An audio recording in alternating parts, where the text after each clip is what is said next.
Olá, sou Daniel Salles, eu estou aqui hoje com a Célia Bittencourt, da Souvenir. Célia, obrigado pela participação.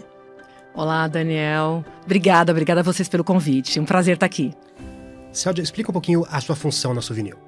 Bom, eu trabalho na área de marketing da Souvenir, sou gerente sênior, na área de serviço ao mercado, atendimento ao cliente e CX, né? Estou na empresa já há 9 anos, mas eu já atuo nesse segmento há quase 30 anos, né? Então eu sou química por formação e hoje eu estou na área de marketing. A BASF e a Souvenir têm investido muito para criar produtos mais sustentáveis, né? Mas a ideia aqui hoje é falar um pouquinho do pilar S do ESG, né? Me conta um pouquinho o que a marca tem feito, o que a empresa tem feito para alcançar esse objetivo. A Souvenir, como eu falei, né? Ele é um negócio, a Souvenir é um negócio da BASF. E a BASF tem como propósito criar química para um futuro sustentável para a sociedade, para os nossos clientes. E a gente vem atuando nessa linha há muitos anos, né? A gente tinha vários programas internos e a gente segue assim, mesmo quando a sustentabilidade não estava tão no centro das discussões, né? Mas especificamente, né, respondendo a sua pergunta no Pilar S, a gente resolveu ancorar a nossa estratégia na educação, tá? Porque a gente acredita que, de fato, é uma alavanca de prosperidade social, né? E como que a gente vem fazendo isso, né? A gente decidiu ancorar, né, a educação com os nossos programas de desenvolvimento e valorização dos profissionais de pintura, né? Como? Por meio da capacitação. A gente acredita que, de fato, com isso, a gente pode criar um impacto na sociedade, né? E isso vai além da tinta, né? A gente, obviamente, a Souvenir, ela produz tinta e vende tinta, mas a gente quer ir muito além. Então, a gente decidiu seguir desse caminho, né, no nosso Pilar S, ou seja, conectar educação com capacitação e valorização dos profissionais de pintura. Porque os profissionais de pintura são, de certa forma, embaixadores da marca, né? Sim, sim. Eu acho que a Souvenir, ela tem como proposta, né, facilitar a jornada de pintura. Quando a gente fala de facilitar a jornada, ela não é só quando você está pintando sua casa. Então, a gente quer facilitar esse acesso para todos os nossos públicos, né? Então, quando a gente pensa na pintura, é um ecossistema muito grande. Então, desde quem produz a tinta, quem vende a tinta, quem indica a tinta, que são os balconistas, vendedores de loja, quem pinta, que são os pintores, os consumidores, os arquitetos que especificam. Então, a gente tem pesquisas para entender quais as necessidades. E os pintores, obviamente, como um público super importante, está dentro dessa lista. Então, a gente procura entender quais são as necessidades. E aí, em 2022, né, a gente decidiu lançar o programa Pintou Parceria Souvenir. O que é isso, né? É um programa de relacionamento e capacitação de profissionais da pintura. Então, dentro desse programa, a gente tem diversos produtos, como, por exemplo, uma facilidade de como que a gente comunica com os pintores e pintoras, né? A gente tem aí a página no Instagram, o Pintou Parceria, com quase 65 mil seguidores, onde a gente tem conteúdo de qualidade, falando sobre a vida do pintor, sobre os nossos produtos, sobre os nossos treinamentos. A gente tem uma página no Facebook, que é o Pintou Parceria Comunidade, com quase 28 mil, né, pessoas ali seguindo a gente. A gente tem um canal no YouTube, o Pintou Parceria Souvenir, onde a gente tem conteúdos com mais de 1 milhão de visualizações. E a gente tem também o nosso trabalho de campo. Então, por ano, a gente treina quase 80 mil pessoas, né? Então, assim, é muito importante toda essa conexão. Então, a gente procura sempre trazer produtos que a gente possa valorizar, né, a profissão do pintor e da pintora. Quando a gente fala do pilar social, a gente tem 2 produtos muito interessantes, Daniel, que é o Pintar o Bem, né, que é um programa que a gente busca capacitar pessoas em condição de vulnerabilidade, né, e a gente tem o Pintou Mulher, que é o nosso programa que a gente reafirma a posição da mulher no cenário da construção civil, né. Então, ali a gente tem treinamento específico para o gênero feminino. Por quê, né? O pintor ou a pintora, né, no caso, a pintura como um todo, a maioria são homens. Então, dificilmente você encontra mulheres fazendo pintura. E a gente foi entender que existe uma grande parte desses profissionais que são mulheres e que não tinham muito espaço. Então, a gente resolveu fazer, né, lançar o Pintou Mulher e a gente ter conteúdo e programação especificamente para o gênero feminino. Bacana, quero falar desses programas. Opa! Primeiro falar um pouquinho do Pintar o Bem. Ele nasce na pandemia, certo? Nasce, foi bem ali na pandemia, né? Acho que ele nasceu lá, no começo da pandemia. Então, quando tudo fechou, o que a gente percebeu? Que o elo mais fraco ali era, de fato, os profissionais da pintura.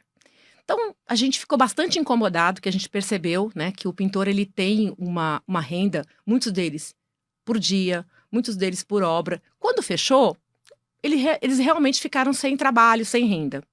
E como marca próxima dos profissionais da pintura, a gente falou, puxa, a gente precisa fazer alguma coisa. Então ali, logo no comecinho, nós nos reunimos e falamos o que a gente poderia fazer. E o que a gente percebeu naquele momento? Muitos pintores e pintoras tinham dificuldade de acessar o auxílio emergencial. Não tinha documentação, não sabia como fazer, o que procurar. Então, o que a gente decidiu construir naquele momento, né? Então, a gente procurou um parceiro, na época que foi o CIETS, né? Que nos ajudou a criar essa página, o Pintar o Bem, né? E a gente criou conteúdos para que os pintores pudessem buscar informações sobre auxílio emergencial, sobre documentação, sobre cursos, sobre apoio mental, né? Porque o que eles iriam fazer naquele momento? Então a gente procurou e a gente foi cadastrando essas pessoas e também a gente angariou fundos, quase R$2 milhões, aonde a gente conseguiu apoiar quase 2 mil pintores, 2 mil CPFs, com renda financeira complementar, né? Então muitos deles não tinham condições de atender ao auxílio emergencial, então a gente ajudou com apoio financeiro complementar. Como? Então a gente aproveitou ali a oportunidade, uniu ao Banco Afro, né, que nos ajudou nessa logística de apoio financeiro complementar. Então ali nasceu o Pintar o Bem. Depois, 2 anos, o que a gente percebeu logo nos 3 meses depois da pandemia? Então a construção civil retomou, né? Muitos pintores conseguiram um trabalho, e aí a gente ficou monitorando como que a gente poderia continuar ajudando. Então o que a gente fez? A gente capacitou a nossa equipe para intensificar os treinamentos online, ajudando o pintor e a pintora no apoio digital, né? Muitos tinham muita dificuldade. A gente também aproveitou para treinar a nossa equipe como chegar mais próximo dos pintores e das pintoras, já que a gente estava todo mundo ali em isolamento social, né? E 2022 a gente retomou. Foi aí que a gente percebeu que a gente precisava dar continuidade, obviamente, não mais com apoio financeiro complementar, mas com esse olhar de educação. Eu acho que tem um dado bem interessante. Por que educação? Quando a gente olha hoje os dados do IBGE, a gente entende que apenas 53% da população brasileira, acima de 25 anos, concluiu o ensino médio, né, que é o ensino básico que o governo chama, né, que é o fundamental mais o médio. E os outros 47%, né? Então, quando a gente vai olhar os outros 47%, apenas 6% concluiu o ensino fundamental. Ou seja, essa outra parte, a gente tem uma grande percentual de analfabetos, né? No Brasil, a gente tem cerca de 6% de analfabetos, né? E quando a gente olha algumas regiões, esse recorte é muito maior. Tem regiões que a gente chega a ter 12% da população acima de 25 anos analfabeto, né? Então, a gente entende que, como empresa, a Suvinil pode fazer alguma coisa além. A gente teve turmas em Belo Horizonte, a gente teve turmas em Porto Alegre, em São Paulo, a gente teve turmas no Rio de Janeiro, através de institutos de educação também. E aí, Daniel, uma coisa interessante, quando você desenvolve um programa nesse sentido, é importante que o programa acolha também esses alunos, porque não adianta fazer um programa muito distante de onde esses alunos estão. Então é importante que o acesso seja fácil, que às vezes as aulas sejam próximas, que seja um ambiente acolhedor, que as pessoas não fiquem horas no transporte para poder chegar até essas classes. Então a gente foi aprendendo muito ali, sabe, em 2022. Então a gente começou com essas turmas, né, em 2022. As turmas concluíram agora em janeiro. Inclusive, olha só que legal, né? Depois que a gente começou, a gente também fez uma turma na Gerando Falcões, né? Na Favela dos Sonhos, que é a primeira favela impulsionada ali pela Gerando Falcões.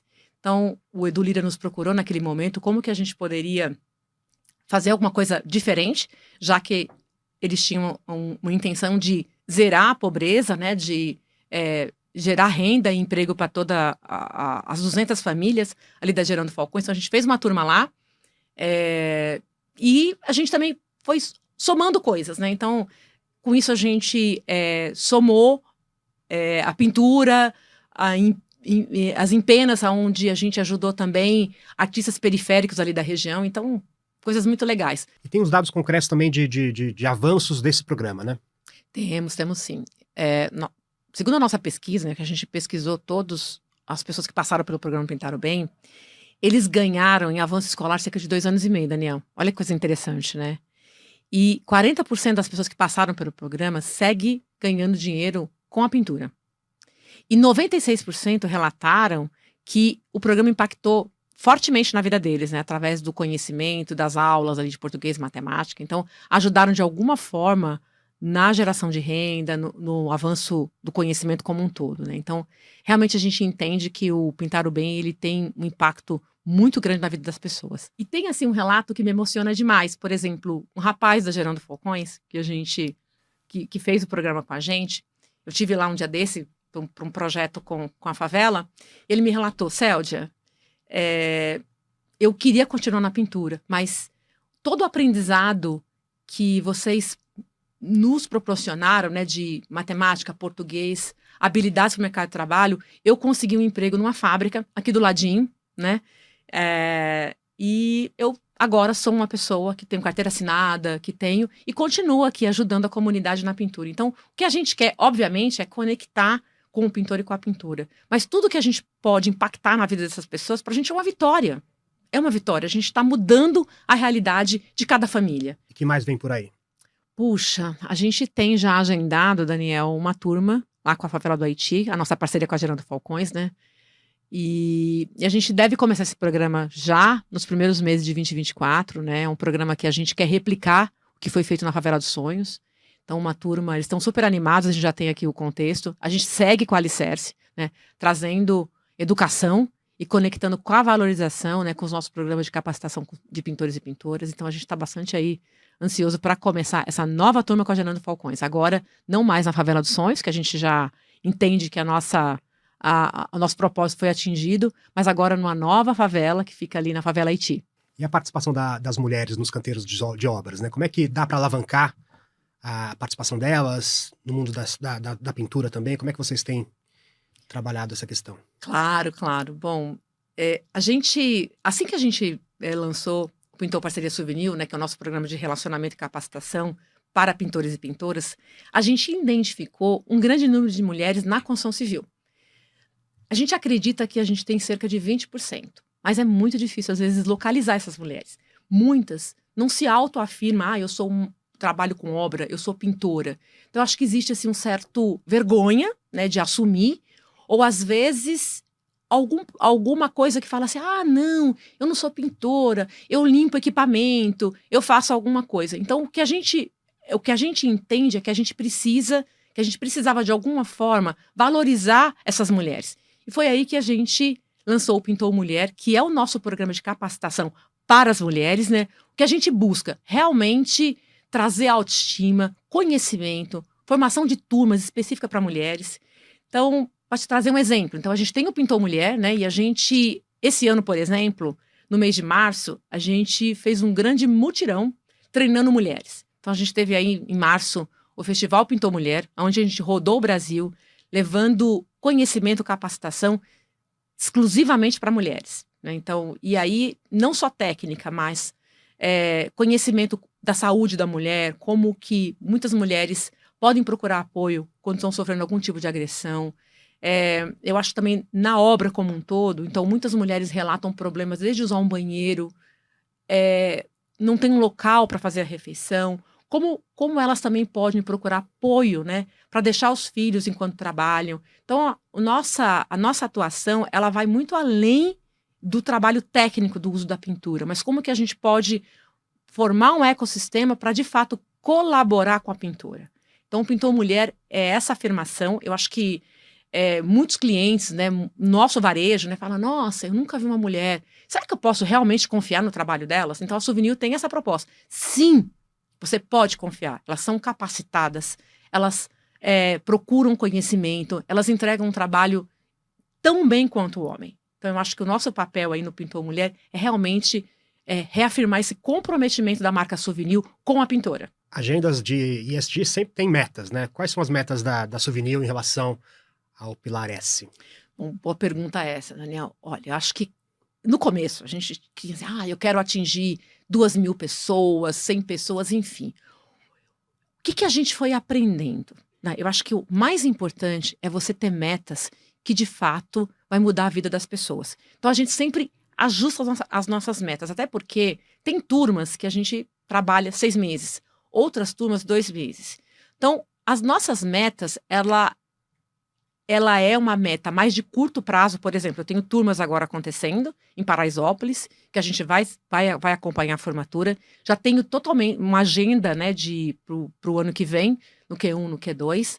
Então, a gente vem ajustando as nossas metas, mas o mais importante do que a meta é, de fato, que o nosso programa mude a vida das pessoas. Então, a gente mede se a gente precisar voltar, fazer uma segunda turma. Então, a gente não tem uma meta fixa, fechada. Eu quero treinar 1.000, 2.100 pessoas. O que a gente quer é que as pessoas que a gente treina, que a gente atinge, de fato, tenham uma mudança na vida, né? Então, essa é um pouco a nossa meta, né? Eu acho que...